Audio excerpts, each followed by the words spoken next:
ہمارے لیے آج کی تلاوت تکوین 22 باب اس کی پہلی تا 19 آیت تک۔ ان باتوں کے بعد خدا نے ابراہیم کو آزمایا اور اس سے کہا، اے ابراہیم، اور اس نے جواب میں کہا کہ میں حاضر ہوں۔ اس نے اسے کہا، تو اپنے اکلوتے بیٹے اسحاق کو جسے تو پیار کرتا ہے لے اور موریہ کی سرزمین میں جا اور اسے وہاں پہاڑوں میں سے ایک پر جو میں تجھے دکھاؤں گا سختنی قربانی کے لیے چڑھا۔ تب ابراہیم نے صبح سویرے اٹھ کر اپنے گدھے پر 4 جامہ کسا اور اپنے ساتھ 2 نوکروں اور اپنے بیٹے اسحاق کو لیا اور سختنی قربانی کے لیے لکڑیاں چیریں اور اٹھ کر اس جگہ کو جس کی بابت خدا نے اسے فرمایا تھا روانہ ہوا۔ اور تیسرے دن ابراہیم نے اپنی آنکھیں اٹھا کر اس جگہ کو دور سے دیکھا۔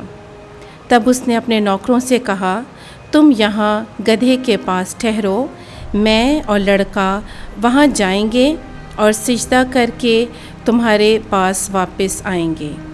اور اس نے سوختنی قربانی کی لکڑیاں لے کر اپنے بیٹے اسحاق پر رکھیں اور اپنے ہاتھ میں آگ اور چھری لی اور دونوں چل پڑے۔ تب اسحاق نے اپنے باپ سے کہا کہ اے میرے باپ۔ اس نے جواب میں کہا، اے میرے بیٹے، کیا ہے؟ اس نے کہا کہ دیکھ، آگ اور لکڑیاں تو ہیں، لیکن سوختنی قربانی کے لیے برا کہاں ہے؟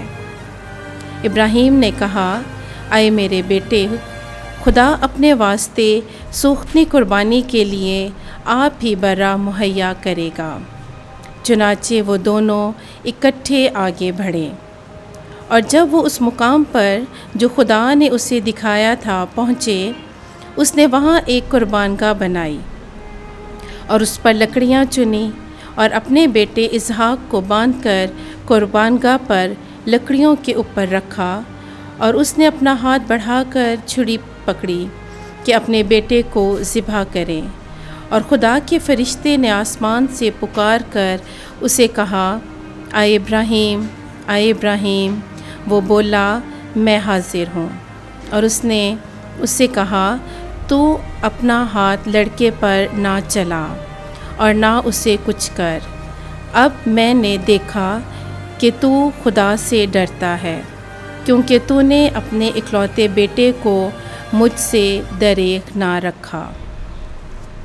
تب ابراہیم نے اپنی آنکھیں اٹھائیں تو دیکھو اس کے پیچھے ایک مینڈا ہے جس کے سینگ جھاڑی میں اٹے ہوئے ہیں۔ اور ابراہیم اس مینڈھے کے پاس گیا اور اسے پکڑا اور اپنے بیٹے کے بدلے میں سوختنی قربانی کے لیے چڑھایا۔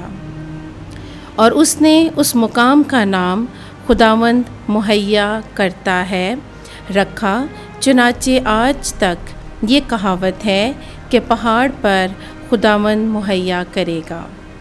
اور خداوند کے فرشتہ نے دوسری دفعہ آسمان پر سے ابراہیم کو پکارا اور کہا، خداوند یوں فرماتا ہے، اس لیے کہ تو نے یہ امر کیا اور اپنے اکلوتے بیٹے کو دریغ نہ رکھا، میں اپنی ذات کی قسم کھاتا ہوں کہ میں تجھے برکت دوں گا اور تیری نسل بڑھاتے بڑھاتے آسمان کے ستاروں اور سمندر کی ساحل کی ریت کے مانند بناؤں گا۔ تیری نسل اپنے دشمنوں کے دروازوں پر قابض ہوگی۔ روئے زمین کی کل اقوام تیری نسل میں برکت پائیں گی، کیونکہ تو نے میرا کہا مانا۔ تب ابراہیم اپنے نوکروں کے پاس واپس آیا تو وہ اٹھے اور ایک ساتھ بیر شبا کو گئے اور وہ وہاں رہا۔ خداوند کے پاک کلام کے پڑھے اور سنے جانے پر خداوند کی برکت ہو۔ خدا کا شکر ہو۔